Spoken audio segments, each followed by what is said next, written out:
बात हो रही है आई लव मोहम्मद कैंपेन और उसको लेकर शहर शहर हो रहे बवाल। कानपुर से शुरू हुआ ये विवाद धीरे धीरे यूपी के बाकी शहरों में गहराता जा रहा है। कानपुर में 26 लोगों के खिलाफ, जी हां 26 लोगों के खिलाफ एफआईआर हुई। बरेली में बवाल हुआ और अब तक 49 लोग गिरफ्तार हो चुके हैं। बाराबंकी में भी जोरदार बवाल देखने को मिला। यानी प्रदर्शनकारी मान नहीं रहे हैं, लेकिन प्रशासन सख्त है और उस सख्ती की वजह है यूपी के सीएम योगी आदित्यनाथ ने पुलिस को उपद्रवियों के खिलाफ सख्त से सख्त कार्रवाई के निर्देश दिए। इन सब के बीच आज खुद सीएम योगी आदित्यनाथ ने उपद्रवियों को सख्त चेतावनी दी और कहा कि भारत में गजवाए हिंद का सपना देखने वाले जहन्नुम में जाएंगे। जो उपद्रव करेगा उसे ठोक दिया जाएगा। योगी की हिंसा दंगा के खिलाफ जीरो टॉलरेंस की पॉलिसी है। तो आज की हमारी बहस का बड़ा सवाल है कि क्या बरेली, बाराबंकी और कानपुर का बवाल राजनीति का नया हथियार है? क्या योगी का डंडा दंगाइयों की सियासत को हमेशा के लिए तोड़ देगा?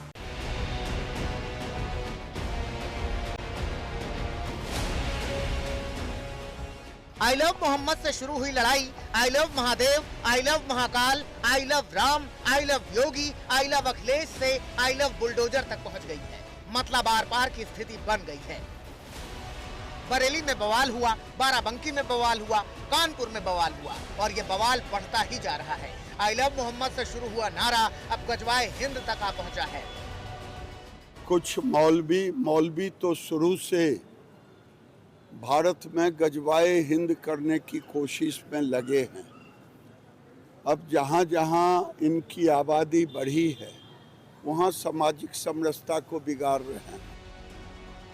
कुछ दिनों से आई लव मोहम्मद की तख्तियां और बैनर लेकर मुस्लिम युवक सड़कों पर निकलते हैं। पुलिस रोकती है तो पथराव करते हैं। अकेले बरेली में अब तक 49 लोगों को पुलिस ने गिरफ्तार किया है। आज बरेली में इंटरनेट सेवा रोकी गई है। कानपुर में 26 लोगों पर एफआईआर दर्ज हुई है। प्रशासन एक्शन में है और इस एक्शन के बीच उत्तर प्रदेश के मुख्यमंत्री योगी आदित्यनाथ की उपद्रवियों के लिए खुली चेतावनी आई है कि दुस्साहस करोगे तो ठोक देंगे।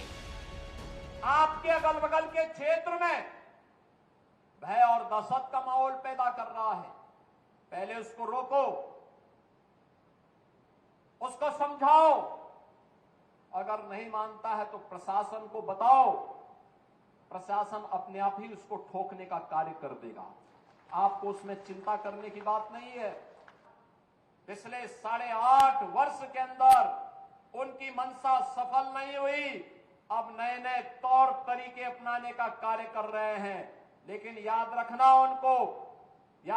होगा, वे जितना सोचते हैं उससे ज्यादा हमारी पहले से तैयारी रहती है। और जब भी दुस्साहस करेंगे ऐसे ही पिटोगे जैसे बरेली के अंदर पीटे गए हो। गजवाए हिंद पर हंगामा मचा तो योगी आदित्यनाथ ने एक बार फिर याद दिलाया कि यूपी में उनकी सरकार है और गजवाए हिंद का सपना भी देखा तो सपना देखने वाले जहन्नुम जाएंगे। गजवाए हिंद की कल्पना करना भी और उसका सपना देखना भी जहन्नुम में जाने का टिकट का रास्ता पैदा कर देगा। अगर किसी को जहन्नुम में जाना हो तो गजवाए हिंद के नाम पर अराजकता पैदा करने का कुत्सित प्रयास करें। और छद्म रूप में जो लोग इस प्रकार की गतिविधियों में लिप्त हैं वे भी कान खोल करके सुन लें। देर सवेर छांगुर जैसे हाल तो उनके भी होने ही हैं। इन मूर्खों को यह भी नहीं पता कि आस्था के प्रतीकों को प्यार नहीं सम्मान दिया जाता है। सम्मान और आस्था चौराहे पर प्रदर्शन करने की वस्तु नहीं, आस्था अंतःकरण का विषय होता है। अंतःकरण का विषय होता है। आज चौराहे पर जाकर के कितने कमजोर और कायर हैं।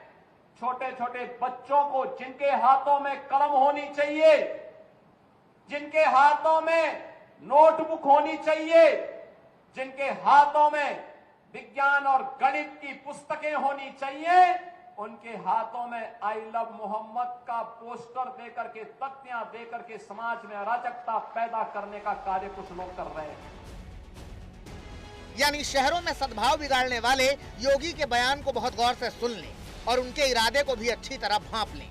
वैसे भी बीजेपी के नेता बार बार कह रहे हैं कि उन्हें किसी के आई लव मोहम्मद करने से दिक्कत नहीं है, दिक्कत है आई लव मोहम्मद की आड़ में सांप्रदायिक हिंसा से। लेकिन आई लव मोहम्मद के बहाने अगर देश में सद्भाव बिगाड़ने का काम होता है और किसी दूसरे संप्रदाय को नीचा दिखाने का काम होता है, वहीं पर तकलीफ होती है। योगी की खुली चेतावनी सामने आ चुकी है। इसके पहले आई लव योगी और आई लव बुलडोजर के पोस्टर लखनऊ में देखे गए थे। अब उसी लखनऊ में आई लव अखिलेश के पोस्टर भी नजर आ रहे हैं। मतलब वहां की लड़ाई आर पार की हो गई है। एक तरफ प्रदर्शनकारी मान नहीं रहे, दूसरी ओर योगी की चेतावनी के बाद देखना होगा कि माहौल क्या होता है। आज तक ब्यूरो। चर्चा में सवाल दाखिल, उससे पहले दंगल के सवाल आपको बता देते हैं। पहला सवाल कि क्या आई लव मोहम्मद के नाम पर राजनीति हो रही है तो कौन कौन इसमें शामिल। दूसरा बड़ा सवाल कि क्या योगी की सख्ती से यूपी में थम जाएगा बवाल, यह भी एक बड़ा सवाल है। तीसरा सवाल, क्या योगी के जीरो टॉलरेंस पर विपक्ष के सवाल जायज है। इन्हीं सवालों के इर्द गिर्द चर्चा हम करेंगे, लेकिन सबसे पहले राकेश त्रिपाठी साहब, योगी सरकार को लेकर बार बार ये कहा जाता है कि कोई ऐसा अब सोच नहीं सकता, अपराधी अब डरे हुए हैं, दंगे अब होंगे नहीं। लेकिन अगर ऐसी घटनाएं बार बार हो रही हैं तो ये क्यों बार बार उनको कहना पड़ रहा है कि हम सख्ती दिखाएंगे, यानी डर नहीं है क्या वैसा? अर्पिता, किसको केवल आप उत्तर प्रदेश तक हम सीमित कर दें तो मैं मानता हूँ ठीक नहीं है। ये वैश्विक समस्या है। इस्लामिक जिहाद की ये समस्याएं पूरी दुनिया भर में दिखाई पड़ रही है और भारत के भीतर भी आप देखेंगे। अच्छा, राकेश तो जी की आवाज सिर्फ मुझे सही से नहीं आ रही है या उनकी आवाज ही ठीक से नहीं आ रही? थोड़ी आपकी आवाज में दिक्कत है। हाँ, अच्छा, मुझे तो आपकी आवाज ठीक मिल रही है। अगर मेरी आवाज आप तक पहुंच रही हो, हाँ, थोड़ा सा अगर आप माइक अगर लगाया हो आपने तो ठीक कर लें ताकि हम सही से सुन पाए आपको, या थोड़ा आप कैमरे से दूर हो जाएं। हाँ, ये आई लव मोहम्मद के नाम पर जिस तरह का शक्ति प्रदर्शन करने की चेष्टा की जा रही है ना, इस शक्ति प्रदर्शन की चेष्टा केवल उत्तर प्रदेश में नहीं हो रही है, बल्कि पूरे देश भर में आपको दिखाई पड़ रही है। चाहे वो गुजरात में हो, वो कर्नाटक में हो, वो उत्तराखंड में हो, और देश की सीमा के बाहर भी दुनिया भर में इस प्रकार के शक्ति प्रदर्शन किए जा रहे हैं इस्लामिक कट्टरपंथियों के द्वारा। ये आई लव मोहम्मद के नाम पर फैशनेबल स्लोगन लगा करके लोगों को डराने की चेष्टा की जा रही है और जानबूझ करके इसका समय तय किया गया है। जब कोई हिंदू त्योहार आता है तो हिंदू त्योहारों पर इसको जानबूझ करके ऐसा किया जाता है। और अगर आपकी बात को मैं मान लूं कि आई लव मोहम्मद से डराया जा रहा है तो फिर आपकी आवाज बहुत धीमी आ रही है। अगर आपकी आवाज थोड़ी तेज आवाज मेरी बढ़ाइए, आपकी आवाज सुन पाऊं। आवाज मेरी बढ़ाइए। मैं ये जानना चाह रही हूँ, आप ये कह रहे हैं आई लव मोहम्मद से डराया जा रहा है, वो कैसे डराया जा रहा है? और अगर आपकी थ्योरी पर मैं यकीन कर लूं कि हाँ डराया जा रहा है, तो आई लव महादेव, इससे भी क्या डराया जा रहा है? नहीं, आई लव मोहम्मद के स्लोगन से कोई डर नहीं है, इससे कोई डर का माहौल नहीं है। लेकिन विधि विरुद्ध तरीके से जब जमाव करते हैं, एक साथ बिना अनुमति के एक साथ इकट्ठा हो जाते हैं। आप जुमे की नमाज के दिन मस्जिद में जाकर के इबादत के लिए अपने खाली हाथ उठाते हैं और ऊपर से इन हाथों में पत्थर कहां से आ जाते हैं? ये अल्लाह तो नहीं देते हैं, ये मुल्ला देते हैं, मौलवी देते हैं, मौलाना देते हैं। और इन पत्थरों को लेकर के आप सड़कों पर निकल आते हैं, पुलिस वालों पर पथराव करते हैं, गोलीबारी करने का काम करते हैं। तो क्यों नहीं आतंक का वातावरण बनेगा? आपके आई लव मोहम्मद कहने पर किसी को कोई आपत्ति नहीं है, लेकिन आई लव मोहम्मद के बहाने शक्ति प्रदर्शन करेंगे, सड़कों पर आ जाएंगे, लोगों को डराने की चेष्टा करेंगे, हिंदू त्योहारों को बाधित करने की चेष्टा करेंगे, तो निश्चित तौर पर आपत्ति भी होगी और कानून का डंडा भी पूरी कठोरता से चलेगा। ठीक वैसे ही जैसे उन्नाव में चला है, जैसा बरेली में चला है। और उत्तर प्रदेश को अशांत करने की चेष्टा तो करने की सोचे भी नहीं, क्योंकि यहाँ तो बाबा बुलडोजर की सरकार है, योगी आदित्यनाथ की सरकार है, और योगी आदित्यनाथ की सरकार में दंगाइयों पर रहम नहीं होता है। ये बात इनको ध्यान रखनी चाहिए। ये अखिलेश यादव जी के शासनकाल में हुआ करता था, जब दंगाइयों को हेलीकॉप्टर में बैठाल करके मुख्यमंत्री आवास बुलाते थे और उनको चाय नाश्ते की व्यवस्था मुख्यमंत्री आवास में कराते थे। लेकिन अब उत्तर प्रदेश में शासन बदल गया है। ये बात इनको समझ में आनी चाहिए। मैंने जैसे पहला सवाल आपसे पूछा, पहले आपने आई लव मोहम्मद का जिक्र किया, फिर जब मैंने उसमें आई लव महादेव का नाम जोड़ा तो आपने बताया कि आई लव मोहम्मद से कोई दिक्कत नहीं है, आपने बताया कि हिंसा से दिक्कत है। कोई भी समुदाय, चाहे वो हिंदू हो, मुसलमान हो, जो भी हिंसा करेगा या जिसकी नीयत ठीक नहीं है उस पर कार्रवाई होनी चाहिए, ये आपका जवाब होना चाहिए। लेकिन वो दूसरे सवाल के बाद आया। ठीक है, अब लेकिन मैं एक चीज ये समझना चाहती हूँ सर। ठीक है, मैं आगे बढ़ती हूँ, समझ गई सर। नहीं, आपने बात पूरी सुनी नहीं है। मैं आपको उदाहरण देकर के बता रहा हूँ। आजमगढ़ उत्तर प्रदेश का एक जिला है जहां पर हिंदू नवयुवकों ने एक 7 वर्ष के मुस्लिम बच्चे को बलि के नाम पर इसी नवरात्रि में मार दिया। ऐसे मामले में 24 घंटे के भीतर उत्तर प्रदेश की इसी योगी सरकार की पुलिस ने उनको एनकाउंटर में गिरफ्तार करने का काम किया। उनके पैरों पर उनको जीवन भर खड़ा होने के लिए अब सख्ती नहीं रहेगी। ये उत्तर प्रदेश की योगी सरकार है। ठीक है, हम फिर सर मैं ये भी ठीक है सर, ये अच्छा उदाहरण आपने दिया कि आपकी सरकार धर्म देखकर कोई फैसला नहीं करती है। आपकी सरकार चाहे हिंदू अपराधी हो चाहे मुसलमान अपराधी हो, अपराधी को अपराधी के चश्मे से ही देखती। क्लियर कर दिया आपने, अच्छी बात है। लेकिन मैं एक चीज जानना चाहती हूँ, गिरिराज सिंह जी ये क्यों कहते हैं? क्योंकि जब सवाल यहाँ आई लव मोहम्मद का है तो उसमें गजवाए हिंद कैसे आ जाता है? और अगर ये आ जाता है तो फिर मेरा सवाल ये भी होगा अगला कि आई लव मोहम्मद के बाद अगर आई लव महादेव कहा जा रहा है तो उससे क्या संदेश जाता है? क्योंकि संदेश अगर ढूंढे जा रहे हैं तो उसमें भी कोई संदेश होगा। देखिए, मैं इसीलिए अर्पिता पहले ही कह रहा था, ये जब शक्ति प्रदर्शन की प्रतिस्पर्धा में उतरा जाएगा ना तो इसके परिणाम हमेशा खतरनाक होंगे।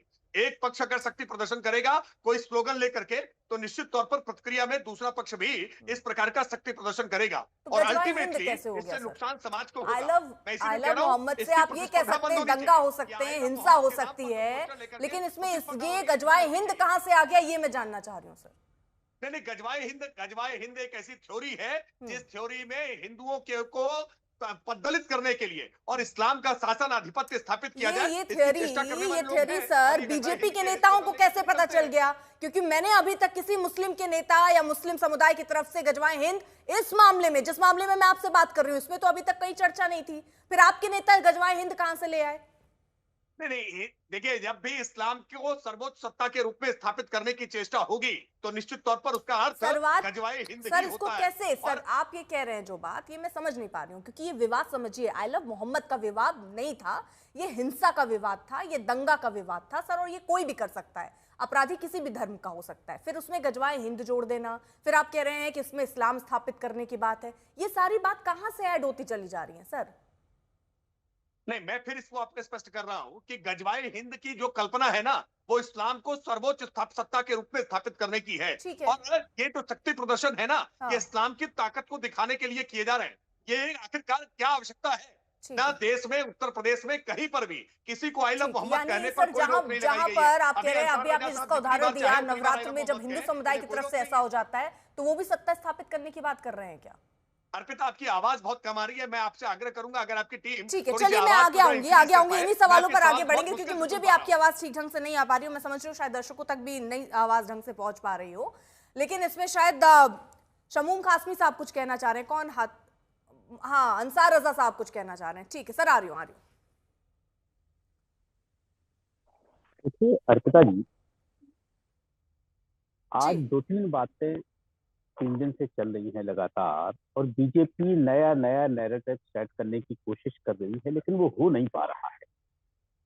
इन्होंने पहले गजवाए हिंद का जिक्र, गिरिराज सिंह की तो खैर आदत है, आज तक उन्होंने कभी मीठा बोला ही नहीं, हमेशा जहर उगलते हैं वो तो। लेकिन आज मुझे अफसोस इस बात का है कि योगी आदित्यनाथ जी की जो भाषा है ना, वो किसी संवैधानिक पद पर बैठे हुए इंसान की भाषा नहीं है। किसकी लगती है वो देश तय करेगा, लेकिन संवैधानिक पद पर बैठे हुआ इंसान इस तरह की भाषा का इस्तेमाल तो नहीं कर सकता। और ये बार बार जो राकेश त्रिपाठी जी टीवियों पे बैठ करके के हाथ उठाते हैं तो खुदा पत्थर नहीं देता है और वो पत्थर तो मुल्ला ही देता है। राकेश त्रिपाठी जी, सत्ता का नशा अच्छा नहीं होता। कोई भी मुसलमान अपनी तरफ से कोई भी पत्थरबाजी नहीं करता। आपने जो वहां अत्याचार किया है, जो लोग अत्याचार जिन पर हुआ है ना, उनके बच्चों से, उनके माँ बाप से पूछिए कि क्या हुआ है उनके साथ। ये धमकियां टीवी पे बैठ करके एक नैरेटिव सेट करना कि अब ये हो जाएगा वो हो जाएगा। मैं पूरे बीजेपी को चैलेंज करता हूँ।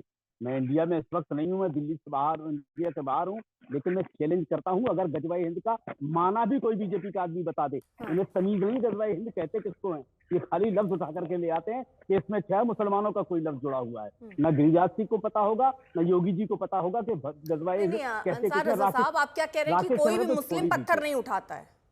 अपनी तरफ से पत्थर नहीं उठाता है सर। ये आपने कहां जाकर जांच किया, कहां जाकर तफ्तीश की? क्योंकि आप बोल रहे होंगे तो कोई सबूत होगा।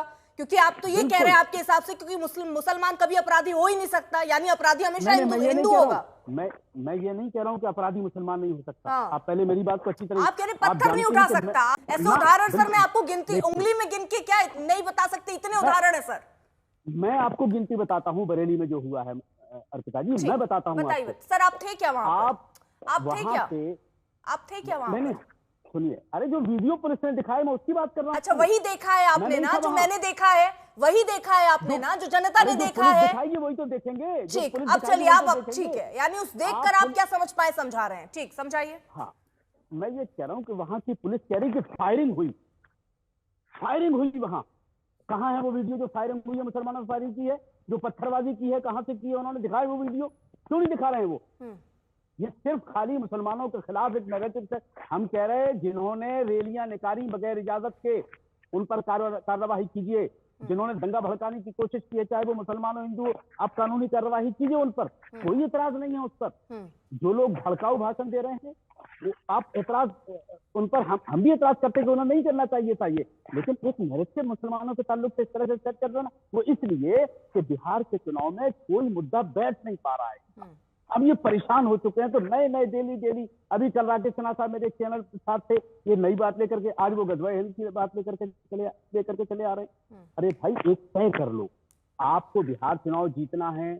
आपने वोट चोरी की, दुनिया जानती है कि आपने वोट चोरी की। अब वो मुद्दा आपने सोचा कि इसको कैसे बचा जाए, कैसे इलेक्शन कमीशन की ढाल बना जाए, तो मुसलमानों को ले आओ। तो मुसलमानों को ले आए बरेली में। एक आइला मोहम्मद लिखा, क्या गुनाह कर दिया था भाई? क्या नहीं, गुनाह क्या था ये? क्या गुनाह था ये आइला मोहम्मद लिख दिया? मैं गुनाह बता देती हूँ, मैं गुनाह बता देती हूँ सर, मैं गुनाह बता देती हूँ सर। गुनाह ये है सर, वो सबके लिए है, उसमें कहीं हिंदू कहीं मुसलमान कोई नहीं है, ये नियम है, ये सबके लिए है सर।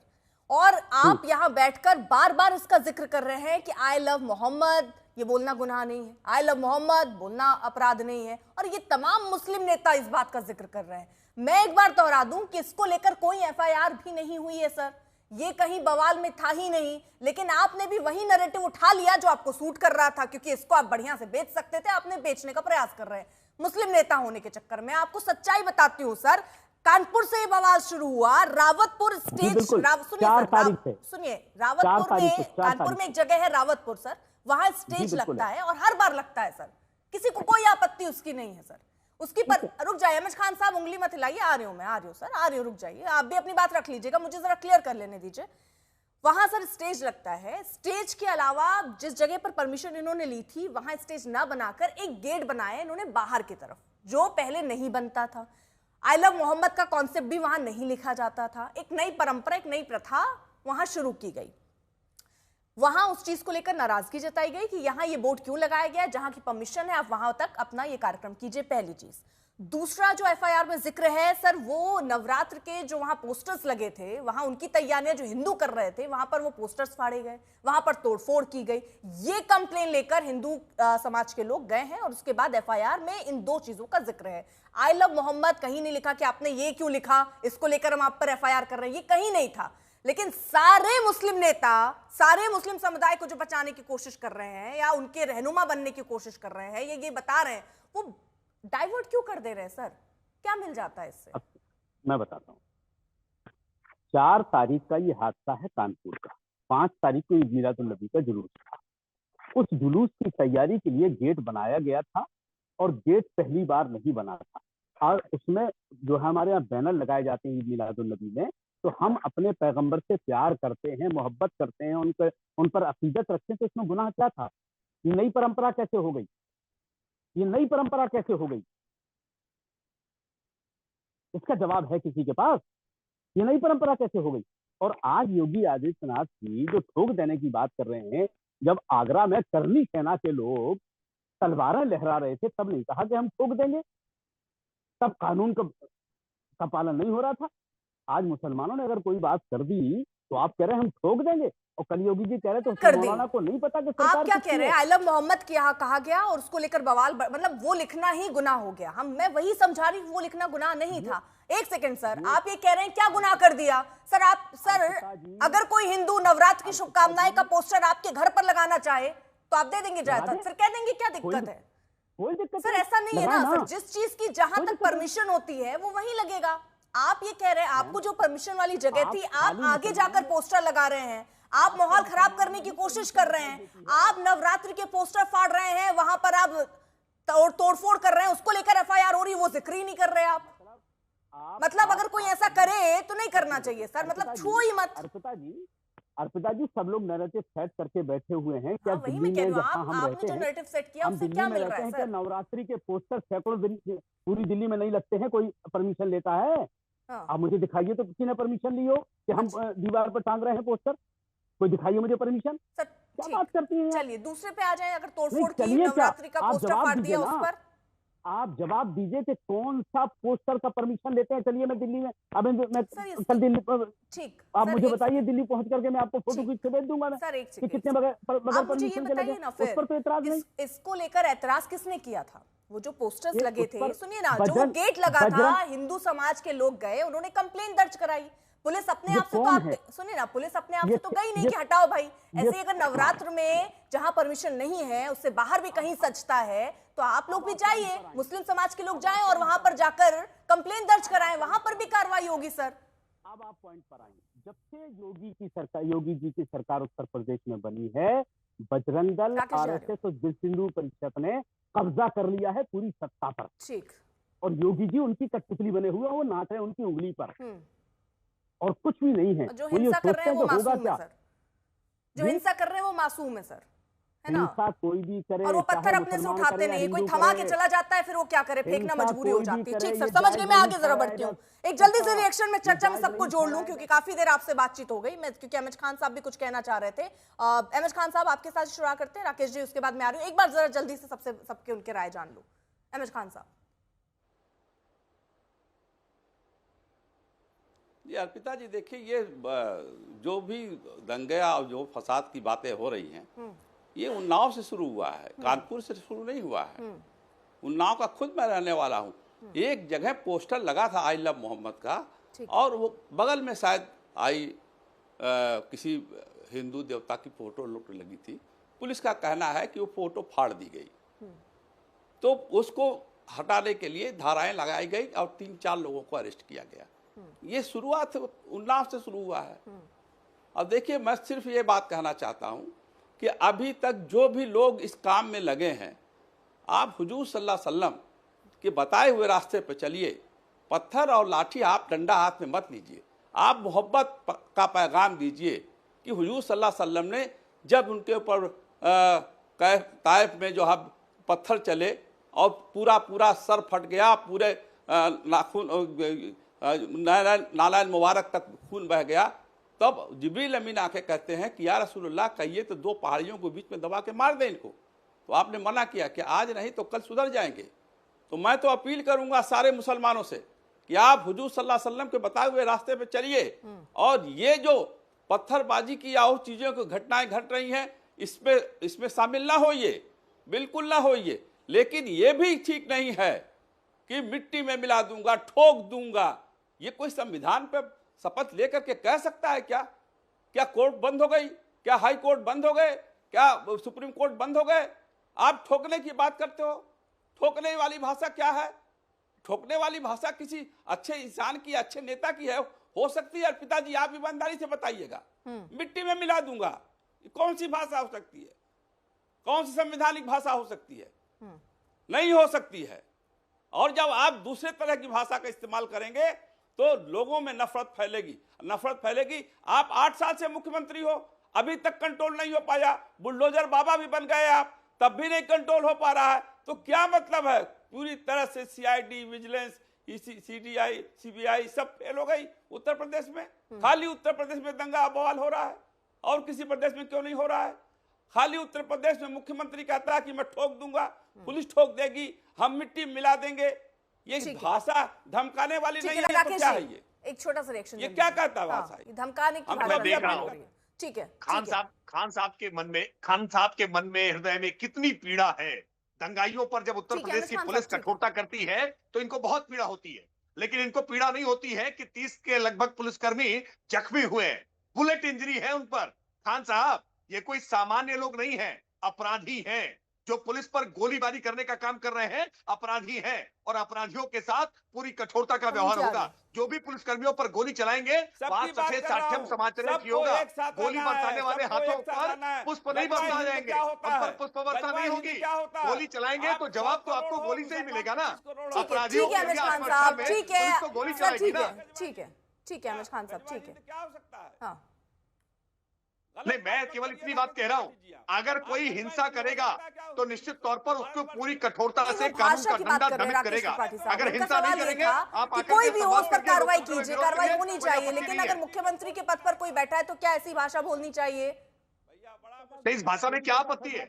यह भाषा कोई सामान्य नागरिकों के लिए नहीं है, अपराधियों के लिए तो इसी प्रकार की भाषा होगी, दंगाइयों के लिए इसी प्रकार की भाषा होगी। और केवल भाषा नहीं होगी, ऐसा ही करके दिखाएंगे। जो दंगाई उत्तर प्रदेश में उत्तर प्रदेश को दंगों की आग में झोंकने का प्रयास करेगा, उत्तर प्रदेश को बाधित करने का प्रयास करेगा, निश्चित तौर पर उसको मिट्टी में ही मिलाया जाएगा। ऐसे मंसूबों को पूरी तरह से भूषित करना बेहद आवश्यक है। ये उत्तर प्रदेश की प्रगति के लिए आवश्यक है, ये मानवता के लिए आवश्यक है, संपूर्ण मानव समाज के विकास के लिए आवश्यक है। ठीक है आशुतोष वर्मा, इस तरह की भाषा पर प्रतिक्रिया और जिस तरह से ये आई लव मोहम्मद का पूरा मामला बदला जा रहा है, मतलब ये कहीं पर भी एफआईआर में इसका जिक्र नहीं है, लेकिन हर कोई अब ये कह रहा है कि अरे आई लव मोहम्मद तो हम कह सकते हैं, इसमें क्या गलत है? तो इसी को इतना बड़ा मुद्दा क्यों बनाया जा रहा है और क्या इस पर राजनीति हो रही है?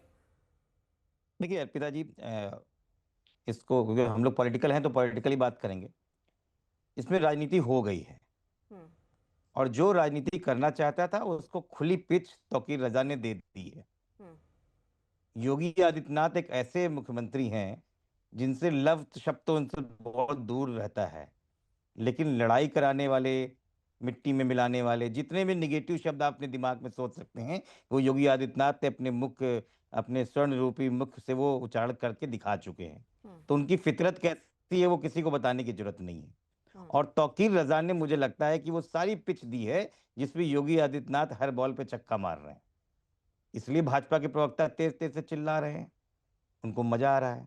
और इस सब के पीछे एक राजनीति बहुत बड़ी है। उत्तर प्रदेश में योगी आदित्यनाथ ने समाजवादी पार्टी को परेशान करने के लिए जितने भी हमारे मुस्लिम नेता थे, ज्यादातरों को झूठे मुकदमों में फैला के जेल डाल दिया। लेकिन न्यायालय पे हम कहते थे उम्मीद है, और आजम खान साहब को बेल मिल गई, इरफान सोलंकी को बेल मिल गई, जाहिद बेग को बेल मिल गई और सब लोग वापस आ गए। अब योगी आदित्यनाथ किस मुंह से राजनीति करेंगे? राजनीति तो वहीं करनी है, 80-20 की लड़ाई करनी है, कटेंगे बटेंगे। तभी तक तौकीर रजा ने काम कर दिया और योगी आदित्यनाथ अपने जैसे ही मुख अपना खोला और गजवाए हिंद की बात शुरू कर दी। आप सोचिए कहां से कहां लेके चले गए योगी आदित्यनाथ। मैं तो कहता ही हूं कि ये उत्तर प्रदेश में नहीं, पूरे देश में भाजपा को, कहते हैं ना, फुल टॉस बॉल पे 6 मारने का मौका मिल रहा है और उस पर पूरी जनता को मारने को तैयार है। आप बनारस देखिए, बरेली देखिए, उत्तराखंड का काशीपुर देखिए, भीड़ देखिए, महाराष्ट्र में हैदराबाद देखिए, नागपुर देखिए, गुजरात में गोधरा में देखिए, आज हो गया। और मजा आ रहा है भाजपा के लोगों को, गजवाए हिंद चिल्ला रहे हैं। बात कुछ और हो रही है, बात कहीं और लेके जा रहे हैं। मैं कह रहा हूं कि मैं इस बात पे बिल्कुल यकीन करता हूं कि जो भी वहां पे पुलिस कमिश्नर ने किया और जो भी उसने स्टेप लिया वो वहां की इंटरनल सिक्योरिटी का मामला है। लेकिन योगी आदित्यनाथ ने मुख्यमंत्री का एक भी काम नहीं किया। उन्होंने इसमें अपनी राजनीति को समझना चाह रही हूँ, ये जो हिंसा हो रही है, इस हिंसा को लेकर आप क्या कहेंगे? और जो ये कह रहे हैं रजा साहब कि मुसलमान पहले पत्थर नहीं उठाता, इस पर क्या कहेंगे? सर, इस पर आप क्लियर, ऐसे जैसे आप बोल रहे हैं ना, एकदम क्लियर जवाब दीजिए। नहीं, देखिए मैं बहुत क्लियर, देखिए समाजवादी पार्टी बहुत क्लियर है इन सब चीजों को लेकर कि हम किसी प्रकार की हिंसा को सपोर्ट नहीं करते हैं, चाहे वो अंसार रजा करा रहे हो, चाहे तौकीर रजा करा रहे हो। और हिंसा को कंट्रोल करना भारतीय जनता पार्टी की सरकार का काम है। भाई साहब, सांसद इनका, मेयर इनका, विधायक इनके, पुलिस इनकी, एसटीएफ इनका, एलआईयू इनका, लेकिन नाम समाजवादी पार्टी का ले रहे हैं। भाई 8 साल से आप कर क्या रहे हो? आपको पता ही नहीं चलता है, कुछ हो जाता है।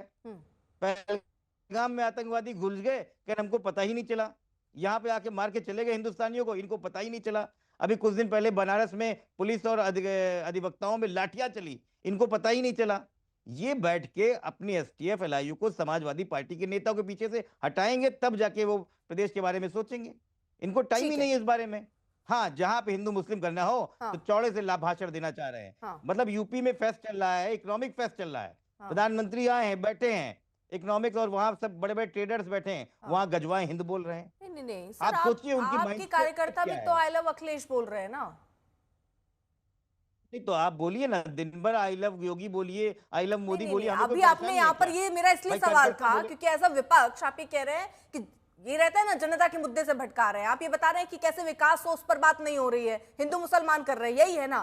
तो ऐसे में आप क्यों नहीं लिखते I love development, I love Akhilesh क्यों? नहीं, हमने लिखा ना, आपने देखा नहीं क्या? डेवलप मुझे आपने दिखा शायद दीजिए। आज- मैं चूक गई होंगी आशुतोष जी, मैं चूक गई होंगी, एक- शायद नजर कमजोर हो गई हो मेरी। सुनिए, आप हाँ, प्लीज आज अगर तक आपके यहाँ पास चूक हो गया। तो जरा आप दिखा जरा दीजिए। देखिए, मैं आपके हाँ। डिबेट पे दिखाइए सर, अर्पिता दिखा जी, दीजिए। आज तक इतना तेज चैनल है, देखिए समाजवादी पार्टी ने लिखाया, मैं बैठ के मुझे टाइम दीजिए तो मैं घूम, आई लव शिक्षा, आई लव रोजगार, आई लव विकास। पोस्टर ये की बात समाजवादी हो रही पार्टी है का सर, पोस्टर कहना है। और पोस्टर तो आई लव अखिलेश के दिख रहे और हैं। कैसी बात करें? अरे पोस्टर फिर तो वही आई लव बात- अखिलेश के दिख रहे हैं ना, आई लव डेवलपमेंट अरे का I तो love- पोस्टर मुझे कहीं दिखा नहीं सर।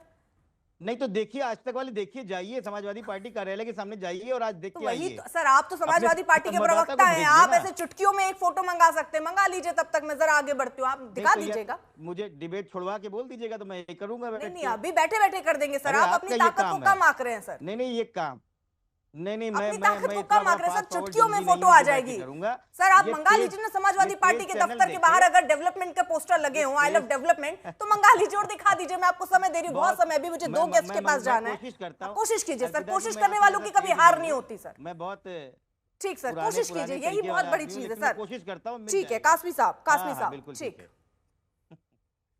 सर, एआई जनरेटेड ना हो बस। मैं कासमी साहब, बहुत आप तो क्योंकि बहुत विद्वान है, और बात यह है कि आप अर्पिता आर्य जी, मैं आज आपसे कहना चाहता हूँ कि ये लोग जो विपक्ष है, ये नित नए अंदाज से अपने अंदर जान पैदा करने की कोशिश कर रहे हैं। इन्होंने मुसलमानों को सबसे सस्ता टारगेट समझ लिया।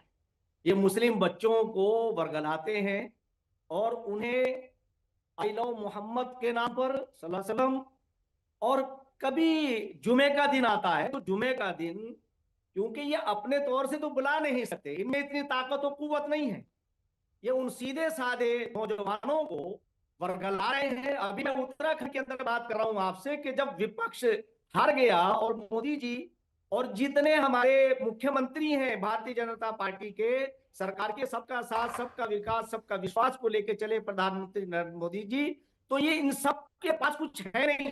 तो इन्होंने अब धार्मिक लोगों को, जो इस तरह के लोग हैं कि थोड़े से लालच के ऊपर या अपने आप को हाईलाइट होने के लिए वो इस तरह के कृत्य करने के लिए आगे आ गए।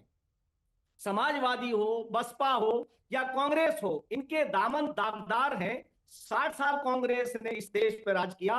मुसलमानों आई लव को अखिलेश तो मैं कह ही रही हूँ, ठीक है। अरे लेकिन माननीय सर मुख्यमंत्री क्या, जी सर ये ने इतना आसान जितना कैसे हो काम जाता है? किया, मेरा फिर कासमी साहब ये जितना सवाल है काम ना, किया। इतना आसान कैसे हो जाता है? आज का युवा, चाहे मैं वो बताता हिंदू हो हूं चाहे आपसे, मुसलमान हो, पढ़े लिखे हैं और पढ़ रहे हैं सर, देश आगे बढ़ रहा है, तो इतना बरगलाना इतना आसान क्यों है? हाँ अर्पिता जी, मैं आपने बहुत अच्छा, मैं यही कह रहा हूँ आपसे कि मैं अभी उत्तराखंड की बात कर रहा था कि हमारे मुख्यमंत्री पुष्कर सिंह धामी ने जितने काम किए, अब इन्होंने कुछ नौजवानों को ला करके वर्गला के खड़ा कर दिया, जबकि वो ऐसा नहीं कर पाएंगे। तो मैं आपसे ये कहना चाह रहा हूँ कि वो कहाँ कैसे करते हैं। मेरी बस एक सेकंड बात कर लूं। मैं आपसे कहना चाहता हूँ, उन्हें मेन स्ट्रीम से काटा, एजुकेशन नहीं थी। और आज ये देखिएगा कि उन्हें ये कहा, आज मुसलमानों के दिमाग में एक बात आती है कि हमें नौकरी चाहिए, हमें कुछ नहीं चाहिए। अरे भाई क्यों नहीं चाहिए? आज अभी योगी जी ने कहा कि जिनके हाथ में कलम होने चाहिए तो उनके हाथ में पत्थर किसने दिए? ये विषय जो है बड़ा सवाल है, और मुझे लगता है वो युवाओं को भी समझना होगा। जो लोग आपको कह देते हैं कि आइए और व्हाट्सएप कॉल पे आप पहुंच जाते हैं, क्या वो आपके पीछे खड़े होते हैं? वो आपके पीछे खड़े होते हैं, जरा ये एक बार सोच लीजिएगा, क्योंकि आपके भविष्य का सवाल है। ये एक मेरी तरफ से एक अपील है। लेकिन आशुतोष जी, आप जो दिखा रहे हैं आई लव अखिलेश है, उसमें मैंने पूछा था आई लव डेवलपमेंट क्यों नहीं लिखा हुआ है? नीचे आप छोटा छोटा शिक्षा और रोजगार लिख दीजिएगा सर। ये तो नहीं दिखाइए ना सर, दिखा दीजिए। आई लव डेवलपमेंट लिखा है क्या? मैं दिखाई दे रहा हूँ और दिखाई दे रहा हूँ। नीचे की लाइन शिक्षा नहीं देखनी सर मुझे। नहीं बिल्कुल देखनी है, और आपको आई लव डेवलपमेंट लिखा हो तो दिखाइए। आपको माफी मांगनी पड़ेगी। नहीं सर, मैं माफी, मैं तो अपनी जानकारी के लिए आपसे पूछ रही हूँ। आप दिखा देंगे तो ये मेरी जानकारी देख लीजिए, और देख लीजिए अगर आपको दिखाइए। हिंदी पढ़नी आती हो तो आप पढ़ लीजिएगा इसको। कहाँ सर? आई लव शिक्षा पढ़ लीजिएगा, आप पढ़ लीजिएगा, सर, पढ़ उसके लीजिएगा ऊपर क्या पूरा। है? आई लव अखिलेश पर ही निगाहें टिक जाती हैं सर, इतना बड़ा बड़ा। मैं तो कह रही हूँ हाँ, इतना बड़ा तो आई लव वो तो डेवलपमेंट लिखा होना चाहिए सर, तो वो क्योंकि बड़ी बातें अरे डेवलपमेंट भाई, को लेकर होती है। इसको कहते हैं लाइव टीवी फंसना। अरे इसको नहीं कहते सर, फंसना। कहाँ आप आई शिक्षा, लव, वो जो आप विचार, दिखा रहे रोजगार हैं, लिखा इसमें भी हुआ सबसे है। ज्यादा अखिलेश ही दिख रहा है। अरे खैर चलिए। आपको देखिए अर्पिता जी, एक लेकिन मिनट लेकिन नहीं, सर मैं इस नहीं, बात की चलिए तारीफ नहीं। करूंगी, अर्पिता अखिलेश जी, सुनिए एक ना मिनट। सर, आप आशुतोष जी, मेरे- मैं आप इस 10 चीज की सेकंड मुझे तारीफ देखिए, करूंगी मैं आपकी कि आपने मैं कोशिश की आपकी और आपकी किसी कोशिश बात को देखिए मैं रंग लाई। नेगेटिव नहीं लेता और हूं। इसीलिए मैं राजनेताओं के लिए एक कहना मिनट चाहती अर्पिता हूँ जी, कि अगर अपनी राजनेता आवाज शांत कोशिश रख- करेंगे तो वो रंग जरूर लाएंगे, लेकिन वो पॉजिटिव दिशा में होनी चाहिए। आशुतोष जी, अर्पिता इस चीज जी, की तारीफ अर्पिता है। जी, प्रियंका जी से 10 जल्दी से सेकंड। एक रिएक्शन ले ले, क्योंकि 10 समय सेकंड मेरे मुझे पास जरूर थोड़ा सा सर दीजिएगा। कम है समय, क्योंकि बस मुश्किल 10 से, क्योंकि सेकंड वो अभी मुझे- तक नहीं बोल पाई है, नाराज हो जाएंगी कांग्रेस, आपकी ही दीजिएगा। मित्र है सर वो। 10 प्रियंका जी सेकंड जरूर दीजिएगा। बिल्कुल दूंगी अगर समय रहा, बिल्कुल आशुतोष जी, मैंने तारीफ भी आपकी कर ली। प्रियंका गुप्ता, प्रियंका गुप्ता, ठीक जी एआई की जरूरत नहीं है, समाजवादी। देखिए, सबसे पहले मैं ये पूछना चाहती हूँ अर्पिता जी, प्रॉब्लम है क्या? प्रॉब्लम ये है कि वो जो प्यार करते हैं अपने जो है आराध्य को, या फिर प्रॉब्लम ये है कि जो लोग प्यार के नाम पर लोगों को भड़का रहे हैं या दंगा फैला रहे हैं। हकीकत ये है कि जो मैनिपुलेटर हैं, जो दंगा भड़काना चाहते थे, उनको पूरी तरीके से आजादी दी गई। सरकार जिम्मेदार यहाँ पर इसलिए है क्योंकि जब ये कॉल दी गई तो फिर उनको हाउस अरेस्ट क्यों नहीं किया गया? सबसे बड़ी बात ये है, अगर हम कभी कोई रैली करना चाहते हैं और अगर हमें सरकार परमिशन नहीं देती है तो वो रैली हम नहीं कर सकते, हमें हाउस अरेस्ट किया जाता है और हम वहां पर उस जगह पर भीड़ इकट्ठा नहीं कर सकते। आखिर सरकार कैसे कैसे वहां अलाउ करती है कि वहां भीड़ इकट्ठा हो जाती? वहां पुलिस प्रशासन मौजूद था, उसके बाद भी पत्थर आ गए, बम आ गए, लाठियां आ गई, सब कुछ आ गया। तो मैं ये जानना चाहती हूँ कि सरकार सो रही थी, प्रशासन सो रहा था, या ये कोई मिली भगत करके जो है पूरा प्रोपेगेंडा रचा गया था, टूल किट बनाई गई थी जिसके तहत वहां पर दंगा फसाद की जो है शुरुआत हो सके और फिर ये पूरा प्रोपेगेंडा बनाया गया। मैं पूरी तरीके से मानती हूँ अभी भी जो मेन व्यक्ति है जिसका नाम नदीम है, वो अभी भी इनकी पकड़ से बाहर है। क्यों बाहर है? अरे भाई, आपसे कुछ समझ ही नहीं रहा, आपके पुलिस वाले खड़े होके मार खा रहे हैं, आप उस व्यक्ति को नहीं पकड़ पा रहे जो कॉल कर रहा है। तो वाकई में फेलियर किसकी है? उत्तर प्रदेश सरकार की फेलियर है। भाई, बातें कर देने से थोड़ी ना मंच पे खड़े होकर बड़े बड़े लंबे लंबे भाषण दे दीजिए। अरे भाई, आपसे तो एक ताड़ भी नहीं संभलता। उत्तर प्रदेश की गलियों में आप निकल जाइए, ताड़ आपको पटक देगा, कोई देखने वाला नहीं है। तो ये हालत है उत्तर प्रदेश की। भाई, यहाँ चीता भी निकल आता है, यहाँ पर आप दंगे फसाद देखिए। इंस्पेक्टर सुबोध कुमार की हत्या किसने की? भारतीय जनता पार्टी के कार्यकर्ताओं ने की। सिर्फ उनका कसूर क्या था? वो दंगे से लोगों को बचाना चाहते थे। पर ये लोग ये सवाल पूछ रही है ना सर, कि इसमें ये नहीं कहा जा सकता ना कि हम दंगा करने वालों को छोड़ेंगे नहीं। इतने जो ये अभी जितनी चीजें हाल फिलहाल हुई हैं, फिर इसके लिए जिम्मेदार तो आपकी सरकार को माना जाएगा ना। देखिए, नागवार गुजर रहा है, मैं जानता हूं अर्पिता जी, इन सबको नागवार गुजर रहा है कि आखिरकार उत्तर प्रदेश में दंगे क्यों नहीं हो पा रहे। यही उत्तर प्रदेश है जहां इतने बड़े बड़े दंगे सपा के शासनकाल में, कांग्रेस के शासनकाल में होते रहे। सांप्रदायिक दंगे क्यों नहीं हो रहे? इसी नाते की पीड़ा है और इसी पीड़ा की ये बार-बार अभिव्यक्ति कर रहे हैं। जिम्मेदारी सर, वो क्यों पहले से वहां पर पुलिस की तैनाती क्यों नहीं रही? जी अर्पिता, सवाल दोहराएं अपना। का दंगा याद नहीं? मैं कह रही हूँ वहां पर पुलिस की तैनाती पहले से क्यों नहीं की गई सर? और आप एक तरफ जब ये कहते हैं सब डरने लगे हैं, तो ये लोग डर के पत्थर फेंक रहे हैं सर, डर के पुलिस वालों को घायल कर रहे हैं। देखिए अर्पिता, संकट यही है ना, मैं इसलिए आज ये गंभीर सवाल पूछ रहा हूँ। मैं ये गंभीर सवाल देश के सामने रख रहा हूँ। क्या देश में अब जुमे की नमाज पर प्रतिबंध लगाई जाए? क्या मैं सवाल पूछ रहा हूँ कि क्या देश में जुमे की नमाज पर प्रतिबंध लगाना चाहिए? क्योंकि जुमे की नमाज में मस्जिदों में लोग इकट्ठा होते हैं और बाहर निकलने के बाद पथराव करने लगे। अरे कोई इबादत करने के लिए गया है, कैसे ये मान ले कि इबादत करने वाले हाथों में जो हाथ खाली उठते हैं उनमें असलहे और पत्थर आ जाते हैं? इस बात को हम कैसे मान लें? ये निश्चित तौर पर समाजवादी पार्टी, कांग्रेस पार्टी जैसे लोग पॉलिटिकल मोटिवेशन के साथ मुल्ला और मौलवियों को जोड़ते हैं और उसके बाद भाप नहीं पा रहे हैं। इस तरह की अगर घटनाएं हो रही हैं, पत्थर आ जा रहे हैं, असलहा आ जा रहे हैं, तो उसको भापना भी तो सरकार की जिम्मेदारी है। आपकी भी इंटेलिजेंस काम करती है ना वहां पर।